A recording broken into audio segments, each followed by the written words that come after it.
This video is brought to you by hoodbeast.com. Design your own custom hoodies. hoodbeast.com. We are beast. It's crazy hot in here. I don't know why I wore a shirt that wasn't a tank top. I thought I'd be professional that way, but it's not worth it. What's up, everybody? It's Seth from Fowler Customs, and today I'm reviewing Russell Westbrook's brand new PE, the Air Jordan 31. Why not?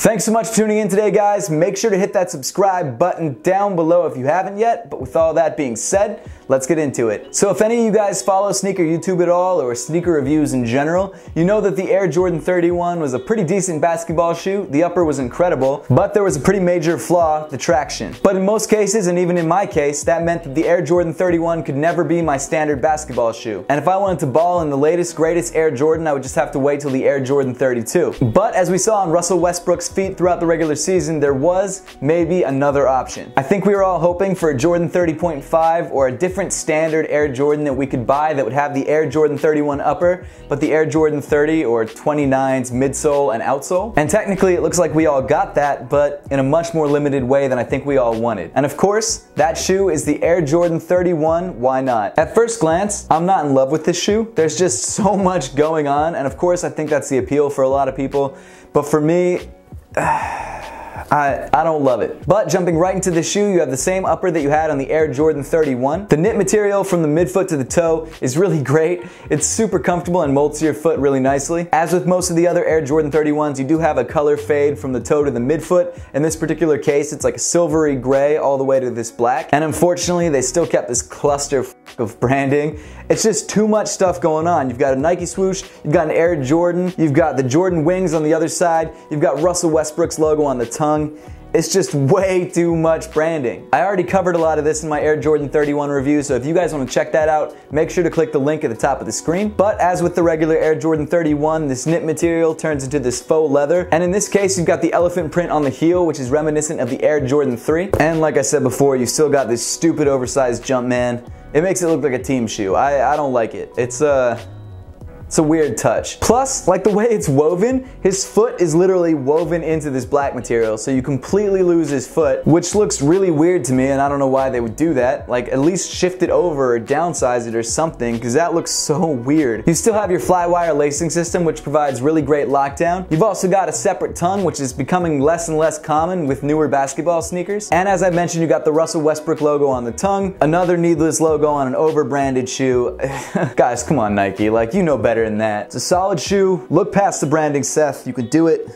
I don't know if I can do it. Inside the shoe, you've got the team colors represented with the orange and the blue, which are also echoed on the flywire and the midfoot. My favorite part of the Air Jordan 31 was just the crazy comfort of the upper. Now, unfortunately, this particular shoe, I had to go a half size down because Nike was sold out of size 9s by the time I got to the app. So the 8.5 doesn't really fit me too well, and it's way too tight, but it's still a comfortable shoe. My favorite part of the inside of the shoe are these black pillow areas that kind of fill in the negative space in your ankles. It just provides a lot of support, and even though you think it might be annoying, it actually feels really great when you get the shoe on. As for fit, I'd say go true to size. For me, when I had a size 9 of the Air Jordan 31s, it fit me perfectly. One thing I always suggest though, especially with basketball sneakers, is try on the shoe first before you buy it, just to make sure it's the right fit for you. And if you're looking to grab the Why Not PE, at least try on a pair of Air Jordan 31s just so you get an idea of what you're in for. But seriously, this upper is awesome. I really don't love the aesthetics of it, but comfort-wise, it's amazing. Moving around to the back of the shoe, you've got more of that elephant print and then this really nice solid internal heel counter, which provides really great lockdown. Moving down the shoe, you get to the part that we're all interested in, which is the midsole and the outsole. As I mentioned, and as you can probably tell, the midsole and outsole tooling is exactly the same as the Air Jordan 30. You've still got that weird cutout with a galaxy print in it. I'm not really sure what the deal is with that, especially when it goes with this shoe. It doesn't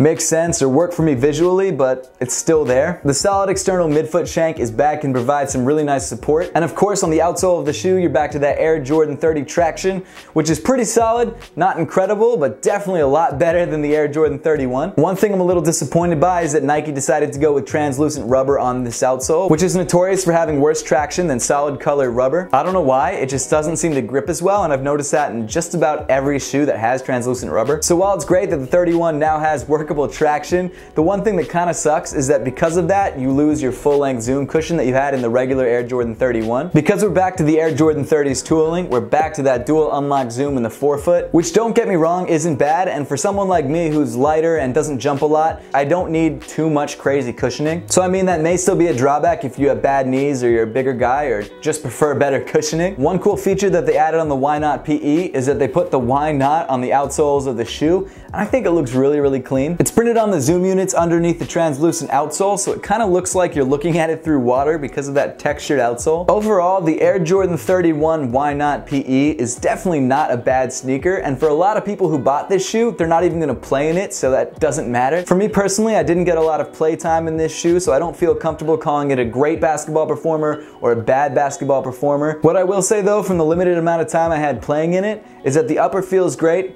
The traction's workable. I mean, it really is just a 31 on a 30's midsole and outsole tooling. So my advice to you guys, if you're looking to grab this shoe, buy it if you like it, pass it if you don't.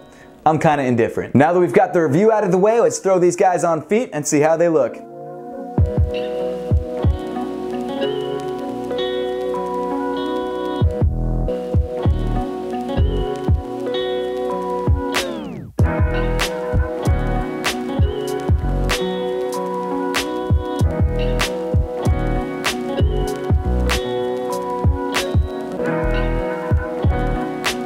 That's pretty much it for the video today, guys. Make sure to leave a comment in the comment section down below letting me know what you think of the Air Jordan 31 or 30.5. And as always, guys, thank you so much for watching. Please make sure to give this video a thumbs up if you liked it. Subscribe to Fowler Customs if you want to see more content just like this, and follow Fowler Customs on Snups, Instagram, and on Twitter.